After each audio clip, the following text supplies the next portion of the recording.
अस्सलाम वालेकुम रहमतुल्लाह। ये वीडियो उन लोगों के लिए जो अपनी प्रॉपर्टी बेच रहे हैं, जो प्रॉपर्टी जिन्होंने इन्वेस्टमेंट के लिए ली हुई थी और वो प्रॉपर्टी बेचने का इंतज़ार कर रहे थे कि कब रेट बढ़ेंगे और हम प्रॉपर्टी बेच दें। तो उन्होंने तकरीबन 2021 में ली, 2020 में, 21-22 में तो रेट अच्छे थे, 21 में स्पेशली, तो 22 में ली या 21 में ली और उसके बाद रेट नीचे आ गए। तो नीचे आने के बाद 23, 24, 25, 26 तकरीबन 3 से 4 साल उन्होंने वेट किया कि प्रॉपर्टी अब बढ़ जाएगी तो हम बेचेंगे, या ऑन ग्राउंड प्रॉपर्टी थी, स्टेबल थे रेट, लेकिन फिर भी उनको उम्मीद थी कि प्रॉपर्टी थोड़ी सी और बेहतर हो, हमें ज़्यादा गेन मिले, फिर हम बेचेंगे। तो हुआ ये है कि प्रॉपर्टी जो है वो बहुत तेज़ी से बढ़ी है और आहिस्ता आहिस्ता उसके वो जो लॉसेस थे वो रिकवर हो गए हैं और प्रॉपर्टी उससे ऊपर आ चुकी है जिन अच्छी सोसाइटीज़ में, अप्रूव सोसाइटीज़ में, बड़ी सोसाइटीज़ में लोगों ने इन्वेस्टमेंट की हुई थी। स्पेशली जो है डीएचए की सोसाइटी की बात करूँ मैं, एलडी की सोसाइटीज़ की बात करूँ, तो चाहे एलडी एवेन्यू हो, एलडी सिटी हो, या डीएचए की हो, डीएचए फेज़ 9 हो, डीएचए 9 प्रिज्म हो, डीएचए फेज़ 11, डीएचए रहबर हो, इन सोसाइटी में रेट इवन बहुत तेज़ी से अनएक्सपेक्टेडली बढ़ गए हैं, क्योंकि लोगों को उम्मीद नहीं थी कि अचानक ये सरप्राइज़ आएगा।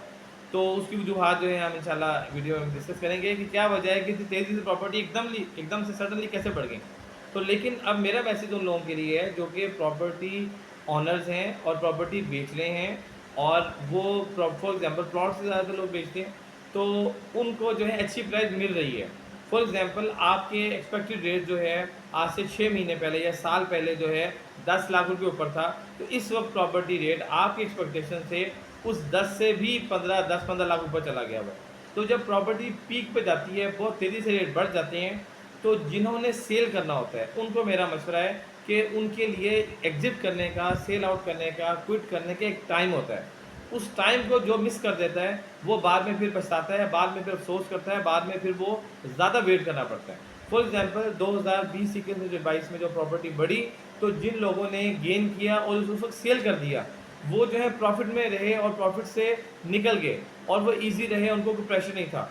लेकिन जिन लोगों ने उस वक़्त सेल आउट नहीं किया, लालच किया, या इत्तेफ़ाक से उन्होंने एंड पे लिया और वो उसके बाद प्रॉपर्टी नीचे आ गई, तो वो जो है वही स्टक हो गए और उन्होंने 3 साल, साढ़े 3 साल वेट किया। उनको मजबूरन जो है जब भी प्रॉपर्टी बेचने जाते हैं, बायर नहीं था और प्रॉपर्टी के रेट ऐसे थे कि उनका दिल नहीं मानता था या उनका नुकसान बहुत ज़्यादा हो रहा था, उसको अफोर्ड नहीं कर सकते थे, वो लोगों को वेट करना पड़ा। तो अब फिर वही टाइम है। अगर प्रॉपर्टी किसी ने ली हुई है और बेचना चाहता है और अच्छे रेट पे बेचना चाहता है, तो यही उसका टाइम है कि प्रॉपर्टी बेचने में देर ना करे। जहां हम ये कहते हैं कि लेने वाला बायर प्रॉपर्टी लेने में देर ना करे, तो सेलर के लिए मैसेज है, क्योंकि सेलर की मार्केट हर वक्त एक जैसी नहीं होती। बायर की मार्केट फिर भी हो सकती है, जो जेन्युइन बायर है, जिसने घर बनाना है, लॉन्ग टर्म लेके रखना है, just for investment long term लेके रखनी है, या अपने घर बनाने के लिए, उसके लिए टाइम मैटर नहीं करता। लेकिन जो मालिक हैं, जो सेलर्स हैं, जो प्लॉट के ऑनर्स हैं, उनके लिए टाइम मैटर करता है। अगर वो टाइमली बेच देंगे, अच्छे रेट जब मार्केट पीक पे चली गई हो तब बेच के निकल जाएंगे, तो वो सुकून में रहेंगे और वो थोड़ी बहुत तो ज़ाहिर सी बात हो सकता है उसके बाद बढ़े, लेकिन उसके बाद मार्केट जब नीचे आ गई तो बायर कम होते हैं, सेलर ज़्यादा होते हैं। तो जब ये सप्लाई ज़्यादा हो जाती है, डिमांड कम होती है, तो ऑटोमेटिकली प्लॉट बेचना भी मुश्किल होता है, अच्छा रेट लेना भी मुश्किल होता है।